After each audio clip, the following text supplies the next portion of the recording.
Today's podcast is brought to you by Audible. Get a free audiobook download and 30-day free trial at washingtech.com/book. Over 180,000 titles to choose from for your iPhone, Android, Kindle, or MP3 player. Moving the needle. Welcome to the Washingtech Policy Podcast. Curating communications, media, and tech policy news so you don't have to. News, interviews, everything you need without the axe to grind. It's the Washingtech Policy Podcast with Joe Miller.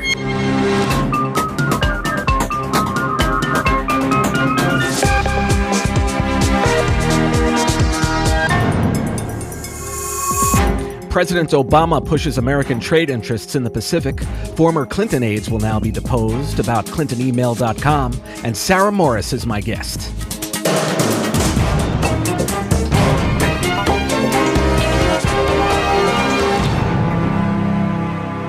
President Obama wrote a strongly worded op-ed piece in the Washington Post last week, urging Congress to work diligently and expeditiously to pass the Trans-Pacific Partnership Agreement, or TPP. The TPP is a trade deal among 12 Pacific Rim countries, which currently excludes China. The countries that participated in negotiations include the U.S., Singapore, Brunei, New Zealand, Chile, Australia, Peru, Vietnam, Malaysia, Mexico, Canada, and Japan. But before the agreement takes effect, each country has to go through its own ratification process, and hopefully Congress will pass TPP as soon as this summer. At least that's what the president is pushing for. The TPP liberalizes trade in the Pacific region by doing things like reducing tariffs, ensuring net neutrality rules are followed among participating nations, ensuring companies that want to do business in TPP member countries aren't required to build costly servers there as a prerequisite, and other items the Obama administration has pushed for. But there's also a competing agreement which does not contain net neutrality provisions, and as Mr. Obama noted in his op-ed piece, would not protect American creators' intellectual property interests. This competing agreement is called the Regional Comprehensive Economic Partnership, or RCEP, but it excludes the U.S. and includes China and India, Cambodia, Burma, Indonesia, Laos, the Philippines, and Thailand, none of which participated in the negotiation of TPP. Mr. Obama noted a push to get RCEP passed by the end of the year. He wrote, quote, "The TPP strengthens America's economy. The TPP brings together 12 companies representing nearly 40% of the global economy to make sure that private firms have a fair shot at competing against state-owned enterprises." Here, the president is referring to China's recent push to take an ownership interest in China-based technology companies. The president continued, quote, "TPP keeps the internet open and free. It strengthens the intellectual property protections our innovators need to take risks and create. It levels the playing field by setting the highest enforceable standards and by removing barriers to selling our goods overseas, including the elimination of more than 18,000 taxes that other countries put on products made in America. Simply put, once the TPP is in place, American businesses will export more of what they make, and that means supporting more higher-paying jobs," end quote. Economists do not agree on the likely effect TPP would have on the U.S. economy, with some economists taking a more protectionist stance than others. You can read the president's op-ed piece at the Washington Post. D.C. U.S. District Judge Emmett Sullivan will be taking sworn testimony from aides who worked for Hillary Clinton while she was serving as Secretary of State. Conservative groups who sought more information about Clinton's use of her private email account had pushed the court to take the testimony, and last week, Judge Sullivan issued an order to do so. The order states, quote, "The circumstances surrounding approval of Mrs. Clinton's use of ClintonEmail.com for official government business, as well as the manner in which it was operated, are issues that need to be explored in discovery to enable the court to resolve as a matter of law the adequacy of the State Department's search of relevant records in response to Judicial Watch's FOIA request," end quote. Top former Clinton aides, including Chief Cheryl Mills, Deputy Chief Huma Abedin, former tech aide Brian Pagliano, will all have to give depositions. Politico has more, including a link to Judge Sullivan's 15-page order.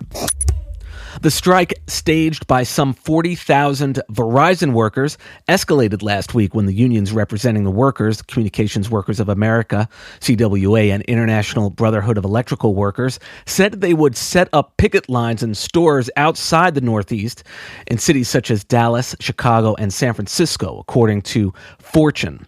The strike has been going on for 4 weeks. CWA apparently has a $400 million strike fund that's being used to pay the workers' benefits while they're on strike. And Verizon has responded by adding thousands of replacement workers, according to Fortune.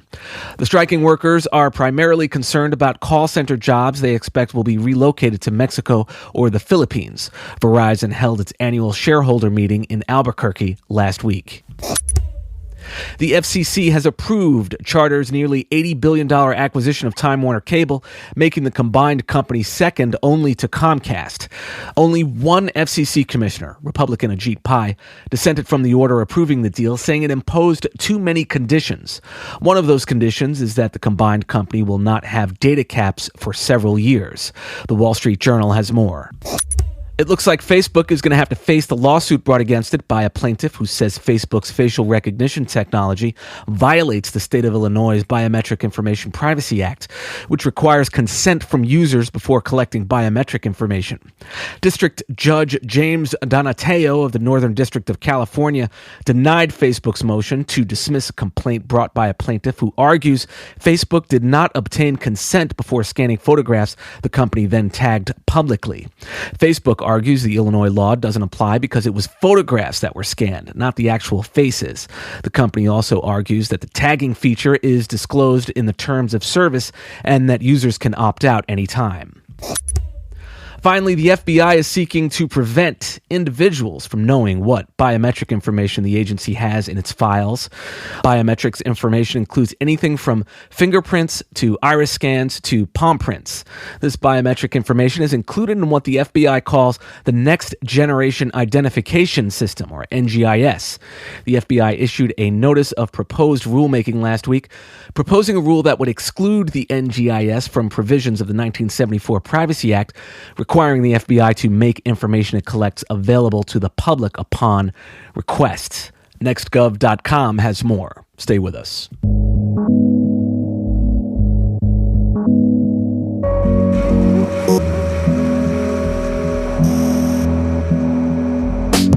For Washington Tech Policy Podcast listeners, Audible is offering a free audiobook download with a free 30-day trial to give you the opportunity to check out their service.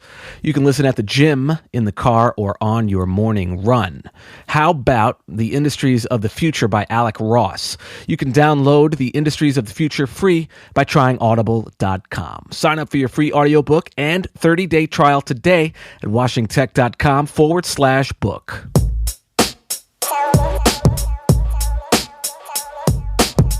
My guest today is Sarah Morris, Senior Policy Counsel for the Open Technology Institute at New America. Sarah leads the policy team's strategic efforts on issues related to broadband access and adoption, online consumer protections, and preserving the open internet. Her work on network neutrality has been widely quoted in a number of national publications, and she has appeared as an expert on radio and television outlets. She's a regular contributor for The Hill and frequently writes for a variety of other national outlets. Prior to joining New America, Ms. Morris was a Google Policy Fellow with the public interest law firm Media Access Project, where she assisted with research and drafting of FCC comments on a wide range of key communications issues. She earned a BA from the University of Nebraska-Lincoln and a JD and LL.M. in space, cyber, and telecommunications law from Nebraska Law, completing her thesis on privacy and security concerns related to smart grid technology. She currently serves on the Alumni Council for the LL.M program. Please welcome Sarah Morris. Sarah, welcome to the show. Thanks, Joe, for having me. The FCC released an NPRM at the end of March that contains rules which would require internet service providers to be more transparent about how they collect user data. We have an FCC working hard to do things like keep the internet open, ensure universal service to high-speed internet, and protect individuals' privacy. At the same time, we're living in an environment in which the level of authoritarianism many Americans want seems to be growing. The Pew Research Center released a report earlier this year showing 56% of Americans surveyed think anti-terrorism policies have not gone far enough to protect the country, compared to just 28% of Americans who believe these policies have gone too far in restricting civil liberties. To make matters worse, other countries are opposing the way the U.S. handles privacy and protects user data.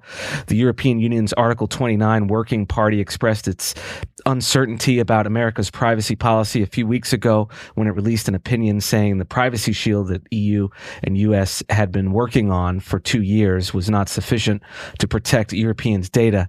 It said the privacy shield doesn't contain enough safeguards against mass data collection. This opinion is expected to have a significant impact on how European member states will exercise their authority to accept or reject the privacy shield in a way that is binding. So the whole thing is a big mess. And Sarah, I know you're not going to speak to the EU issues and all of the other issues, but I just want to kind of give a context for what's going on.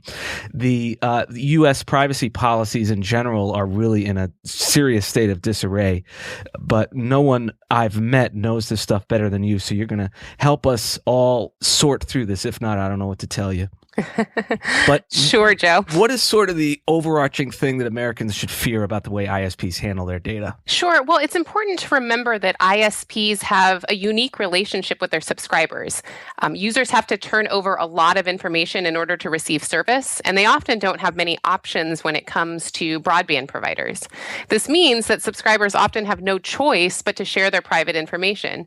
In order to gain access to the internet, they must connect through an ISP, and that's why it's really important that the FCC has taken on this task of ensuring that there are rules of the road in place to protect how the ISPs both collect information about their subscribers and with whom they're able to share it. So ISPs have all this data. Isn't it disaggregated? In other words, are these bits and pieces of data just sitting out there? Or do ISPs actually have the ability to put together a detailed profile of each user based on their web activity? Nope. ISPs actually have a really wide window into a user's online behavior. For example, because a lot of traffic that travels over the internet is unencrypted, ISPs can actually see a lot of what their subscribers are accessing and doing online.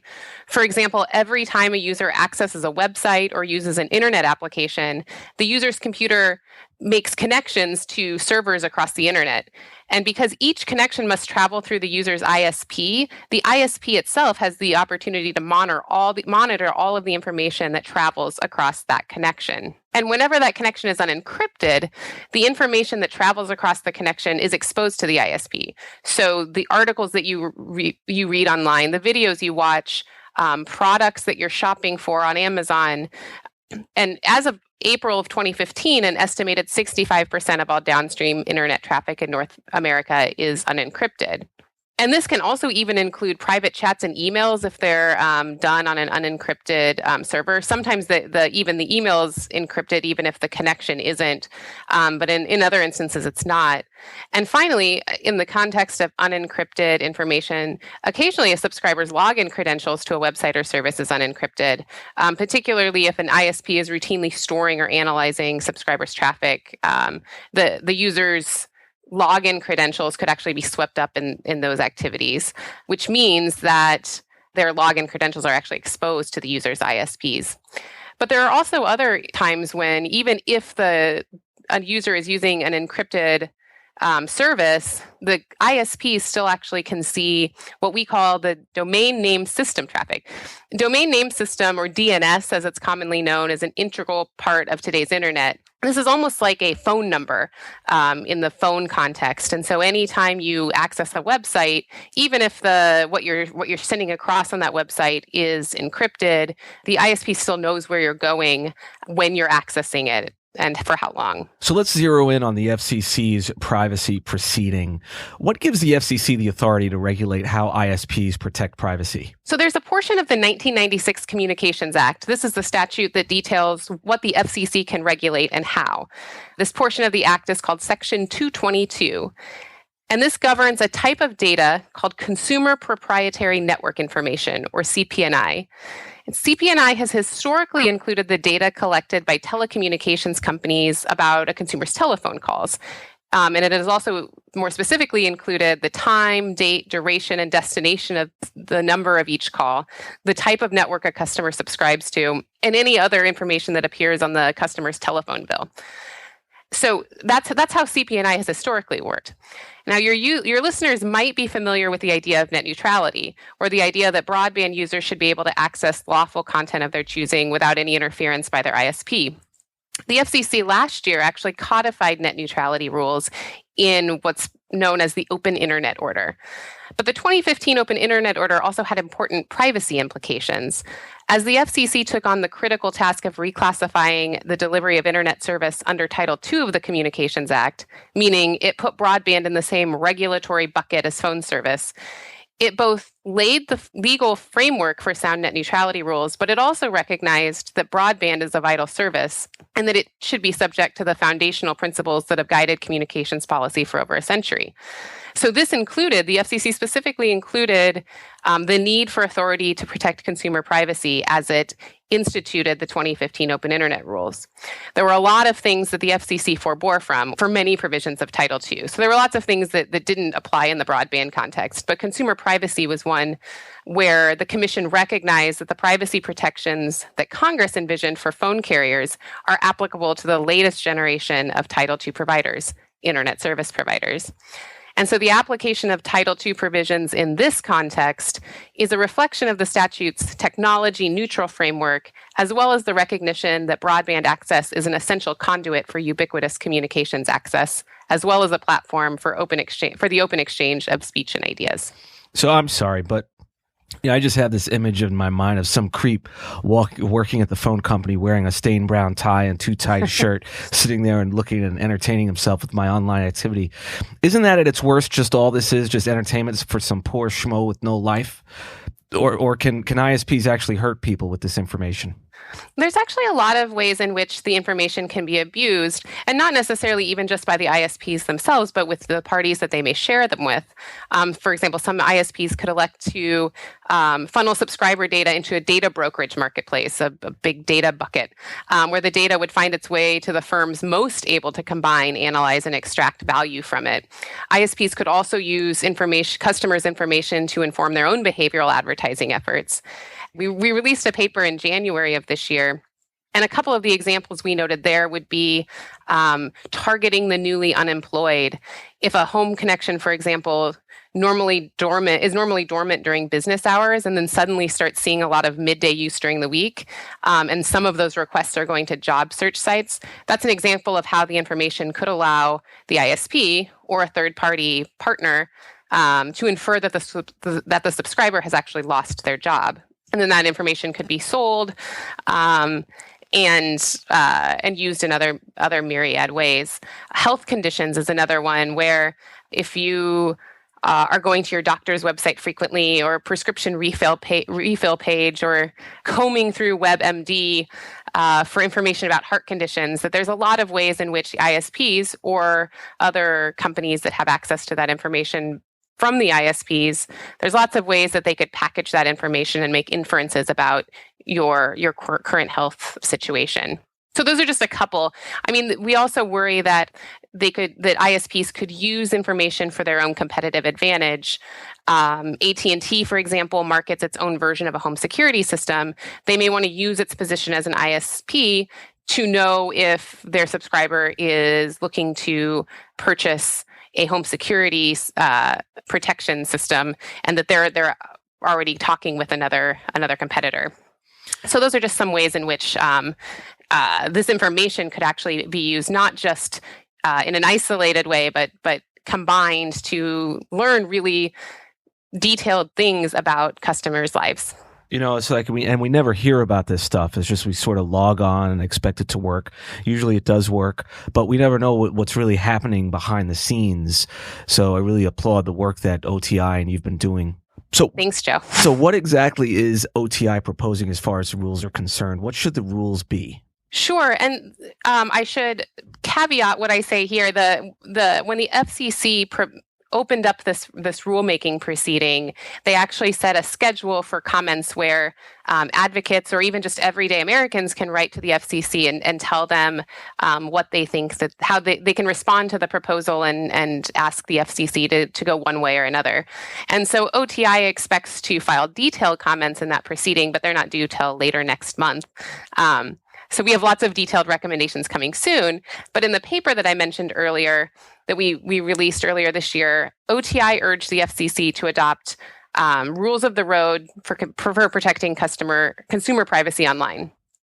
This proposed framework includes an inclusive definition of CP&I. And so in the context of the internet, we want the FCC to adopt a regime that's at least as protective of consumer information for broadband customers as the FCC's rules have been for traditional phone services. And so in the broadband context, the things that that might be protected as CP&I might include subscriber location information, the sites visited, specifications of connected devices, and the time, amount, and type of internet traffic. We also, in that paper, urge the FCC to allow transparent access by the customers to their own CP&I, so they should be able to see what's being collected and how.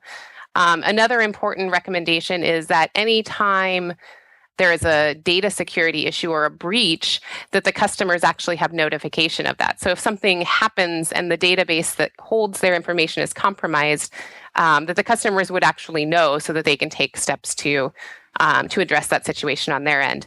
And finally, we've asked the FCC to adopt a clear process for consumer complaints. We want consumers to know very easily where they can go and what they need to do if they believe that protection of their CP&I has been violated. And are there any concerns with respect to underserved communities when it comes to privacy and broadband privacy? Sure. One issue that we talk about in our paper is this notion of pay for privacy that some carriers have either adopted or are kind of exploring. And that's a situation where a carrier might offer a discount on broadband service in order for the exchange of being able to collect more detailed information or broader amount of information about a subscriber. And so that could be attractive to low-income populations because it lowers their monthly bill, usually though by only a nominal amount, $5 here or there. In exchange for giving up certain privacy protections. What we hope is that the FCC will not allow baseline privacy protections to be bought and sold, that there will actually be some sort of baseline level of privacy that all users, regardless of their income or socioeconomic status, can depend on without any sort of premiums for protecting that privacy. All right. Well, Sarah, it's been a privilege having you on the show. So thanks once again for joining me. I just want to ask you a few more questions and then we'll close. Sound like a plan? Sure. Sounds great, Joe. All right. On this podcast, we like to talk about policy and entrepreneurship, but also about what makes successful people like you tick, Sarah. Tell us, what are some habits, tactics, and apps that you use every day to stay on top of your game? I'm going to go with a pretty basic one here, Joe. I try to take time, whether it's at the end of the day or in the middle of the day for lunch, to really connect with people and take some time for my own personal development and benefit. So, that might mean making time for an old friend for lunch, catching up with a colleague for drinks after work, or going to work out at the end of the day, or maybe sneaking in a quick manicure over the lunch hour instead of lunch. But basically, recognizing that I work better when I have at least a few minutes each day to really reflect on my own well-being and to take steps to achieve that. Yeah, one of the things I've always noticed about you, Sarah, is that you always seem so positive. Look, DC can be stressful. There's a lot at stake with these policies, but you always seem to keep that positive attitude. What's your secret? I really place a high value on maintaining really strong relationships, both on a personal level with friends, but also on a professional level with the people I work with most often. And I think that both for my own sanity, I like having positive people around me. But also I think it's important in order to achieve the types of wins that we've seen, policy wins that we've seen in recent years, we need to be able to work together in a really collegial way. And preserving open spaces for communication and strategic thinking, I think, is really important to preserving the power that we've built around the various movements that we've we've had success with over the years. Yeah, I want to go back to what you said about surrounding yourself with the right people, because I've been saying a lot lately that, it really comes down to those 5 key people. You become the average of the 5 key people you spend the most time around. So if they're draining and if they're negative, it's really not worth it. But tell us the name of a book that you read recently that you're recommending to everyone you meet. Well, so this may not surprise you based on what I've just said, or where I work, but I would recommend Unfinished Business by Anne Marie Slaughter, who's the president of New America. This is a great book that explores the value of care and caregiving vis-a-vis things that we've traditionally valued in the workforce, like competition, and really urges us to think about ways that we can create space for caregiving in our daily lives and as a matter of our professional spaces. Thanks again, Sarah, for joining me. Do you have any final ideas you'd like to leave with the audience before we close? And where can folks find you online? I would urge people to check out the paper if they want to learn more about what we've talked about today. This is a paper from the Open Technology Institute released in January of 2016 called The FCC's Role in Protecting Online Privacy. It's available on the New America website, newamerica.org. You can also find me on Twitter at Sar Morris, at SARMORRIS, and you can follow OTI at OTI. I've been calling you Sarah all this time. Have I been mispronouncing it? No.